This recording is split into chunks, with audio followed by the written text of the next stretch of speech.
নমস্কার বন্ধুরা, আজ এসে গেছি আমরা জগৎপুরের কালী মায়ের মন্দির।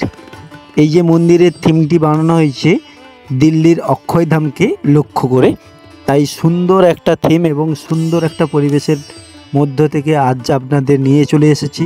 তাই ভিডিওটি সম্পূর্ণ দেখতে থাকুন, অবশ্যই ভালো লাগবে। আমরা এই মন্দিরের অল ডিটেলস দিতে চলেছি, তাই ভিডিওটি স্কিপ না করে সম্পূর্ণ দেখতে থাকুন। বন্ধুরা, এখন আমরা চলে এসেছি জগৎপুরের কালী মন্দির।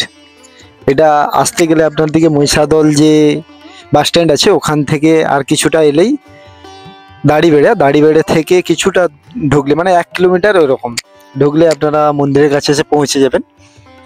আর মন্দিরটা খুবই বড় এবং সুন্দর। আর এখানের যাবতীয় নিয়মাবলী আপনার দিকে একটু ডিটেলস আমি জানিয়ে দেবো। ভিডিওটি তাই সম্পূর্ণ দেখতে থাকুন, অবশ্যই ভালো লাগবে।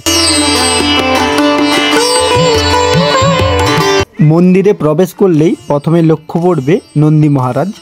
তারপর আপনারা চারপাশটা ঘুরে দেখলে প্রচুর দেবদেবীর ছবি অঙ্কন করা আছে।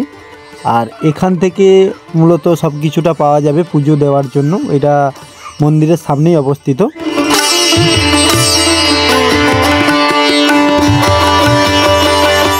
আমরা এখন জগৎপুরের কালী মন্দিরে এসেছি, তো সম্পূর্ণ বিষয়টা আমরা ঠাকুরমশাইয়ের কাছ থেকে জেনে নেবো। এবার এখানের মন্দির কিভাবে নির্মাণ বা সম্পূর্ণ ডিটেলসটা ঠাকুরমশাই বলছি যে এখানের মন্দিরটা মানে কবে নির্মাণ হয়েছে?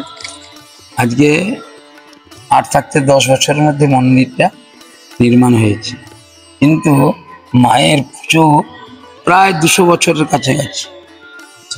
200 বছরের কাছাকাছি মায়ের পুজো হতো। তখন তো এমনিতে খড়ের চালা টালা করে থাকতো। এখানে পূজার উদ্বোধনকারী মানে যিনি পুজোটা সৃষ্টি করেছেন, পুজোটা এমনি হয়নি। পুজোটা এখানে বিরাট মহামারী হয়। সেই মহামারী থাকতে গ্রামের অনেক মানুষ সজ্জন মারা যায়। তখন এই গ্রামেরই একজন বিশিষ্ট ব্রাহ্মণ, তিনি চিকিৎসাও করতেন। চিকিৎসার দ্বারা তারা কোনো সাফল্য হয়নি। তখন উনি কৈলাস মিশ্র নামক উনি মায়ের পুজো শুরু করেন। উনি নিজের সমস্ত দায়িত্বে নিজের সমস্ত এতে মায়ের পুজো করেন। পুজো করার পর সেই থাকতে মহামারী থেমে যায়।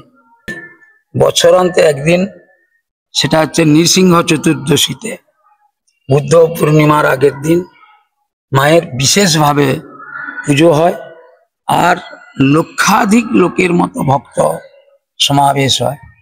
এই সমাবেশ দেখে গ্রামবাসীরা বহুদিন থাকতে একটা স্থির সিদ্ধান্ত করলেন যে এত ভক্ত সজ্জন, এত ঝড় বৃষ্টি জলের মধ্যেও যদি মায়ের এত ভক্ত সজ্জন আসে, তা আমরা একটা বড় সুন্দর দেখে মন্দির তৈরি করবো। তাই এখানে একজন কালীপদ সিংহ উনি স্টুলের ব্যবসা করতেন।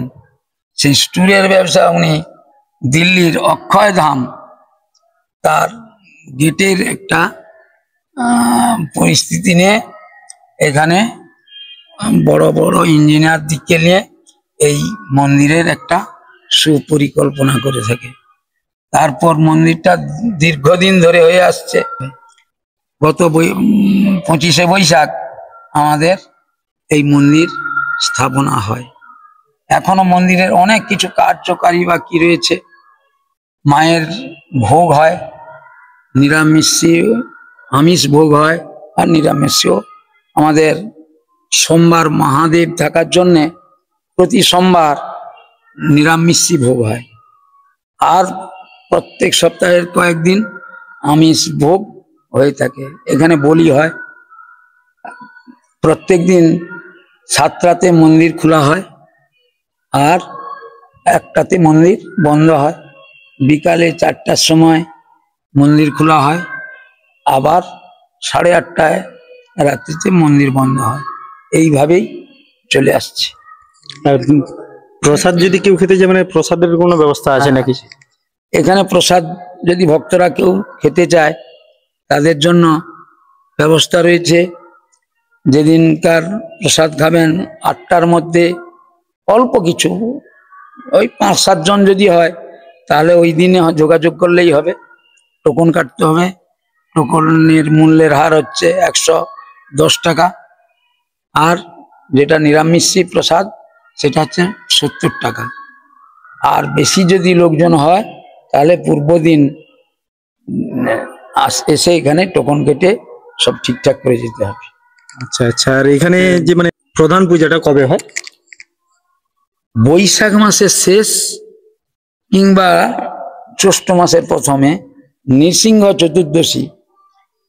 মহিষাদল থানার মধ্যে পাঁজিতে বেণীমাধব শীল পাঁজির মধ্যে মহিষাদল থানার অন্তর্গত জগৎপুর গ্রাম, তাতে পরিষ্কার রক্ষাকালী পুজো হয় 200 বছর প্রায়, এতে দেখে নিতে পারেন।